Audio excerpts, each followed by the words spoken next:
সূরা ফাতিহার একটি আয়াত ৪১ বার পড়ে আল্লাহ তাআলার কাছে যা চাইবেন সেটাই আল্লাহ তাআলা আপনাকে দিয়ে দিবেন। সূরা ফাতিহা এত সহজ একটি সূরা, এই সূরাটা পারে না এমন কেউ নাই।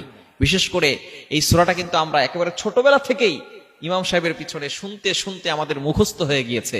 সূরা ফাতিহার একটি গোপন আয়াত রয়েছে। গোপন এই জন্য বললাম, আমরা অনেকে আয়াতের কথা জানি না। এই আয়াতটি পড়ে যদি আপনি দোয়া করতে পারেন, অবশ্যই আল্লাহ তাআলা আপনার চাওয়া পাওয়াগুলো কবুল করবেন। এই সূরা ফাতিহা হচ্ছে পবিত্র কোরআনুল কারীমের ভিতরে যত যা কিছু আল্লাহ তাআলা দিয়েছেন, সূরা ফাতিহা হচ্ছে তার সারমর্ম, সারাংশ হচ্ছে সূরাতুল ফাতিহা। এই জন্য এই সূরাতুল ফাতিহাকে বলা হয় উম্মুল কোরআন। এই সূরা ফাতিহার ব্যাখ্যা নিয়ে, এর ফজিলত নিয়ে যদি আলোচনা করতে হয় তাহলে ৫-৬ দিন সময় লাগবে। সূরা ফাতিহার ভিতরে এমন কথা আল্লাহ তাআলা ঢুকিয়ে দিয়েছেন। শুরুতে আল্লাহ তাআলা সূরাতুল ফাতিহা দিয়েছেন। এই সূরা ফাতিহার ভিতরে শিফা রয়েছে।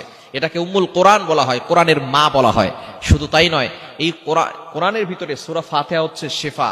অর্থাৎ আপনার অসুস্থতা বেড়ে গেলে, আপনি অসুস্থ হয়ে পড়লে, বিপদে পড়ে গেলে এই সূরা ফাতিহা পড়ে ফু দিলে আল্লাহ পাক রব্বুল আলামিন আপনার অসুস্থতাও দূর করে দিবেন। সুতরাং সূরা ফাতিহার ফজিলত হচ্ছে অনেক বেশি।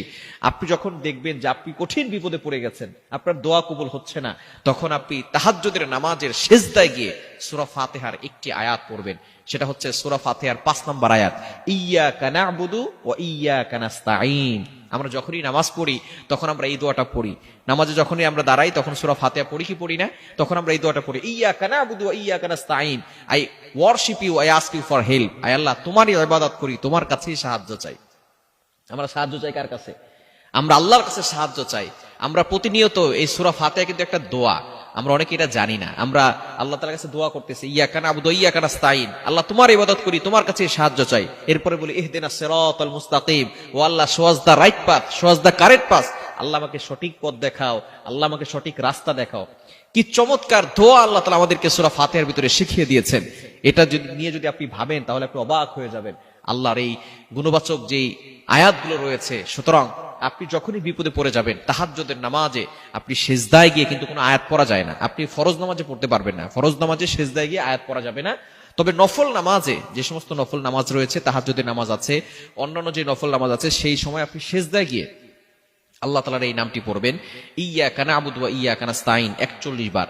আর যদি সিজদায় পড়তে না পারেন তাহলে আপনি দোয়ার সময় ইয়্যাকা না'বুদু ওয়া ইয়্যাকা নাস্তাঈন ৪১ বার পড়বেন। এরপরে আপনি আল্লাহর কাছে দোয়া করবেন, দেখবেন আল্লাহ তাআলা আপনার সকল চাওয়া পাওয়াগুলো কবুল করবেন। তবে অবশ্যই শুরুতে এবং শেষে দুরূদ শরীফ পড়ার চেষ্টা করবেন। কেননা দোয়ার শুরুতে যদি দুরূদ শরীফ পড়া না হয়, ওই দোয়াটা আল্লাহর কাছে পরিপূর্ণভাবে পৌঁছায় না। এটা আরশে আজিমে গিয়ে পৌঁছায় না, মুআল্লাকুন, আসমানে গিয়ে ঝুলন্ত অবস্থায় থাকে। আমরা অনেকে দুরূদ শরীফ পড়ি না দোয়ার শুরুতে, এই কারণে আমাদের দোয়া অনেকের কবুল হয় না। যখন একটা